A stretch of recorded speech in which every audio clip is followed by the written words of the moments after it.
Hay una cosa importante ahí, que de pronto llega la conquista, cubre todos los templos, y así están muchos años. De pronto se descubre, por ejemplo, el Templo Mayor, ahí en México, y en el momento en que se empiezan a destapar las pirámides, empiezan muchos acontecimientos, como que la energía que estaba presa ahí empieza a proliferar. Algunos han creído que los temblores tuvieron esa causa. ¿Será cierto? Bueno, no se contraponen las dos ideas. Lo que pasa es que, nuevamente por cuestión cíclica y cósmica, cuando hagan de cuenta que llega la primavera para estos efectos y la gente siembra, lo mismo pasa en estos casos. Es decir, llega la energía cósmica otra vez a reactivar el centro y los seres humanos van y restauran ese centro y lo vuelven a echar a andar.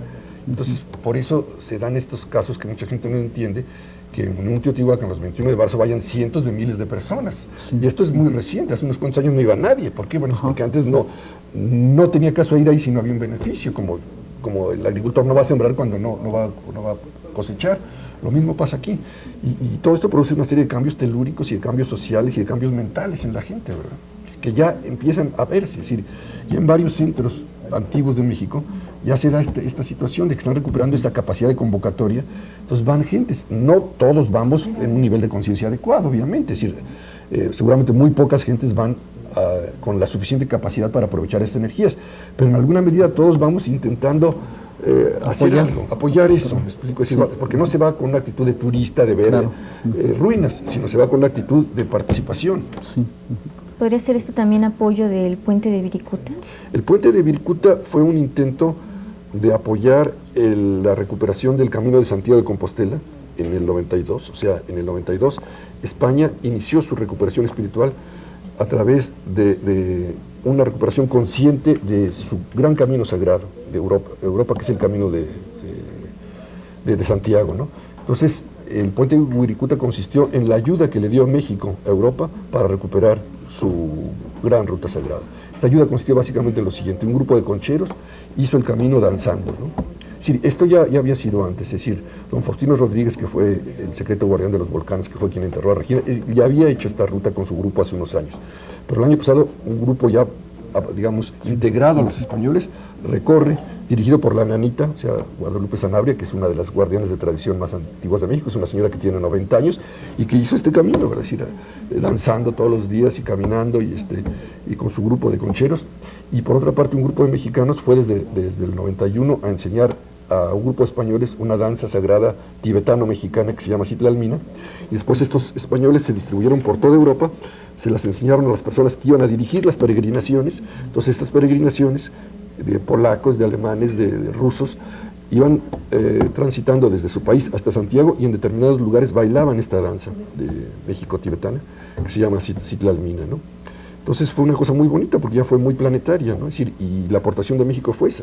Nuestros concheros, concretamente doña Guadalupe Sanabria, que hizo un trabajo que impresionó muchísimo a los españoles, que llegó y estuvo orando en la tumba del apóstol de Santiago, y pues digo, la devoción, la fe, la religiosidad que tiene esta persona, bueno, es manifiesta, ¿no? Y luego los mexicanos que enseñaron esta danza. Sí.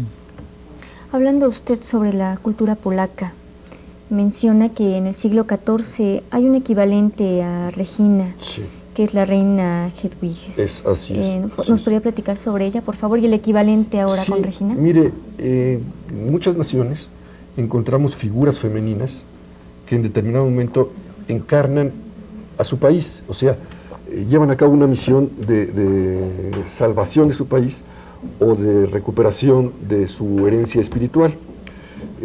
Fácilmente podemos ahorita evocar tres figuras que son semejantes: una, la reina Hedwig en Polonia, Juana de Arco en Francia y Regina en México. La reina Hedwig en Polonia, ella recupera un anillo sagrado en donde estaba centrado o simbolizado toda la visión y el poder espiritual que tiene Polonia, y toda la, digamos, ¿cómo le explicaría yo? La fuerza de la herencia sagrada polaca, ella la encarna, la vive, y entonces inicia un movimiento de renovación espiritual en Polonia, esta reina. El caso de Juana de Arco lo recordamos, es decir, el momento en que Francia está pisoteada, que está invadida, que está a punto de perder su identidad nacional, surge Juana de Arco, entonces ella inicia la recuperación espiritual y física de su país, es decir, la expulsión de los extranjeros y la coronación del rey francés encarnando todo lo sagrado de la herencia francesa. En el caso de Regina es lo mismo, es decir, en el momento en que México estaba totalmente dormido, que había olvidado sus herencias espiritual, ella llega e inicia este movimiento de renovación espiritual. Entonces son tres personajes femeninos muy, muy importantes para sus respectivos países, ¿no? Sí, podemos mencionar también en China a la diosa Kuan Yin. Sí. Me imagino que en muchas naciones hay figuras semejantes, seguramente, ¿no? Ahora, todas estas personas han muerto en forma de sacrificio. Sí. Sí, lo mismo que algunos hombres sagrados, ¿verdad? Que se les apedrea, se les quema, se les crucifica, ¿no? Pensamos que ese drama cósmico que viven ellos, ahora sí tiene un carisma de salvación para la gente. Sí, claro, aunque desde luego esto es un misterio, ¿no? Es decir, yo como cristiano, bueno, como cristiano el eje central del cristianismo es el sacrificio redentor de Cristo, es decir, que redime a la humanidad. Lo acepto porque soy cristiano, pero si uno lo analiza racionalmente, dice, no, bueno, pues esto no es explicable, porque Dios no resolvió el problema en otra forma. Es un misterio, es decir, evidentemente que el sacrificio es un misterio. ¿Por qué en determinadas circunstancias los seres más espirituales tienen que ser sacrificados para lograr una misión? Es algo que uno no entiende racionalmente, pero que uno acepta porque ha visto que se ha dado una y otra vez a lo largo de la historia, ¿verdad? Bueno, esotéricamente se sabe que cada personaje de este tipo vive en carne propia un drama de muerte, o sea, de pasión, muerte, resurrección. Ajá. Y enseñando de esta manera cómo uno tiene que morir místicamente, ¿no? Claro que algunos resucitan y otros no, pero de todos modos viven ese, como diría, esa enseñanza, ¿no? Regina, entonces, en este punto, sería uno de sus maestros, ¿no? O sea, se podría considerar como alguien que vive ese drama cósmico. Sí, sí, claro, aunque cuando se menciona esto, yo sí quisiera ser muy claro en el sentido de que de ninguna manera, por lo menos en mi criterio, se puede establecer una semejanza, porque hay escalones. Obviamente el sacrificio redentor de Cristo, yo como cristiano lo considero que tiene una validez universal y para toda la humanidad, es decir, y para todos los tiempos.